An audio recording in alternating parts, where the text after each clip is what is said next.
Railway स्थानकांवरचं जर तुम्ही पाणी पीत असाल तर सावधान. रेल्वे स्थानकांवरील पाण्यामध्ये ई कोलाय विषाणू आढळलेला आहे.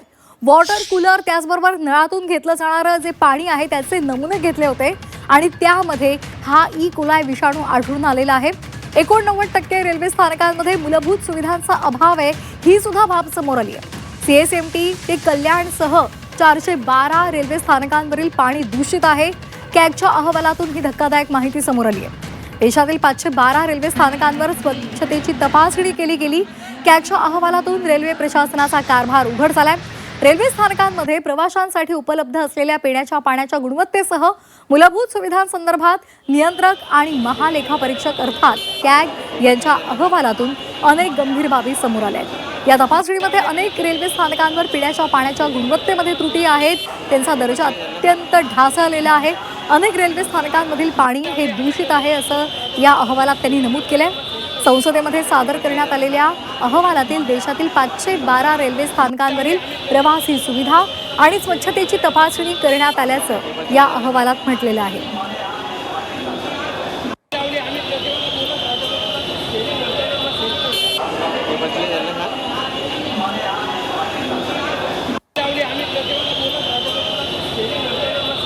आणि या संदर्भात अधिक माहितीसाठी आपण जाणार आहोत आमचे प्रतिनिधी ओम देशमुख. ओम, खरं तर ही बाब आपल्या सगळ्यांना माहिती, कारण आपण नेहमी नियमितपणे आपण ट्रॅव्हल करत असतो आणि त्यावेळेला कशा पद्धतीचा दर्जा आहे, कशा पद्धतीच्या सुविधा आहेत हे आपल्या सगळ्यांना माहिती आहे. आता मात्र त्यावर शिक्कामोर्तब झालाय, कारण कॅगच्या अहवालात ही महत्त्वपूर्ण बाब नमूद केलेली आहे. काय आणखीन त्यांनी या संदर्भात म्हटलंय?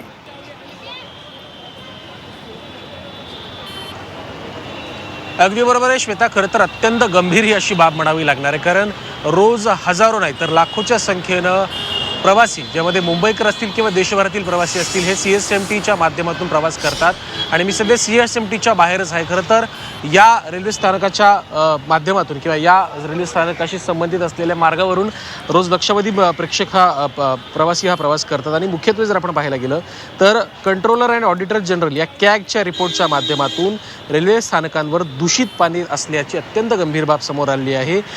जो कॅगने अहवाल खरं तर दिला आहे त्यामध्ये खरं तर पाण्याचे नमुने घेण्यात आले आणि त्यापैकी एकूण 56 स्थानकांवरनं हे नमुने घेण्यात आले होते. त्यामध्ये मुंबई असेल, कल्याण असेल, लोणावळा असेल या स्थानकांचा समावेश होतो.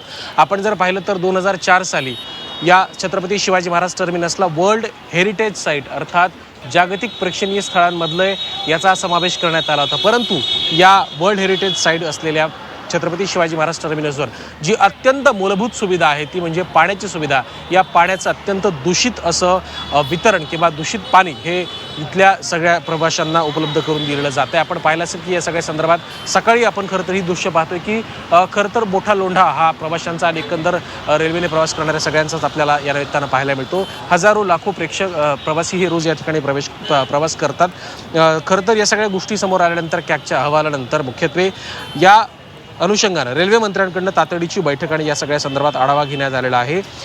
मुख्यत्वे या सगळ्या गोष्टींची सोडवणूक करण्याच्यासाठी तातडीनं उपाययोजना करण्याचे आदेश सुद्धा देण्यात आलेले. आपण पाहिलं असेल की रेल्वेच्या सुमारे 20,000 ठिकाणी ज्या ठिकाणी वॉटर कूलर्स आहेत किंवा या सगळ्या सुविधा आहेत त्या ठिकाणी पाण्याच्या टाक्या नव्या स्वरूपात बसवणं किंवा त्याची स्वच्छता राखणं, वेळेपत्रकानुसार त्या संदर्भात देखभाल करणं, या सगळ्या गोष्टी असून सुद्धा या अशा प्रकारचा अतिशय गंभीर प्रकार खरं तर कॅगच्या अहवालातून समोर आलेला आहे. त्यामुळे रेल्वे प्रवाशांची सुरक्षितता आणि त्याहूनही त्यांच्या आरोग्याबद्दल जो काही हलगर्जीपणा होतोय त्या संदर्भात नेमकं काय यापुढे रेल्वेकडनं केलं जाणार आहे. कारण CSMT हे केवळ महाराष्ट्र नाही तर देशभरातलं एक सगळ्यात महत्त्वाचं रेल्वे स्थानक आहे.